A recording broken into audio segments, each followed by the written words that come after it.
কোন মালে যাকাত দিতে হবে? কোন মালে আমাদেরকে যাকাত দিতে হবে? সব মালে কি যাকাত দেওয়া লাগে? লাগে না। বরং বিশেষ মালে আমাদেরকে যাকাত দিতে হয়। তো কোন মালে যাকাত দিতে হবে?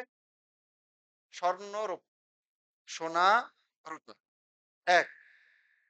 এর সাথে আপনি আমাদের যে এখন মুদ্রা আছে সারা পৃথিবী জুড়ে, এই মুদ্রা স্বর্ণ, রূপার সাথে যুক্ত হবে। তাহলে ১ নম্বর মাল কি? স্বর্ণ এবং রূপ। তারপরে কি? বাহিমাতুল আনআম। বাহিমাতুল আনআম হলো গৃহপালিত চতুষ্পদ গবাদি জন্তু জানোয়ার। এগুলোতে যাকাত দিতে হবে। আর কি? আর হলো আল হুবুব ওয়াস সিমার, শস্য, ফসল, ফলাদি ইত্যাদি বিশেষ শর্তে যেগুলো পড়বে সেগুলোতে যাকাত দিতে হবে। আর কি আছে? আর আছে হলো উরুদ আত-তিজারা, অর্থাৎ ব্যবসায়িক পণ্য। ব্যবসায়িক পণ্যে যাকাত আদায় করতে হবে।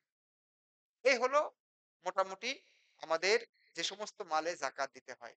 আমি আবার একটু বলছি, স্বর্ণরৌপ্য এবং টাকা পয়সা, মুদ্রা।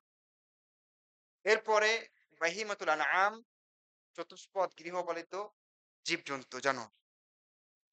এরপরে আমাদের শস্য ফসল যেগুলোতে যাকাত প্রযোজ্য হয় সেগুলো, শস্য ফসলে। তারপরে আরেক শ্রেণীর সম্পদ, সেটা হচ্ছে ব্যবসায়িক পণ্য। এই হলো টোটাল মাল যেগুলোতে যাকাত খরচ হয়।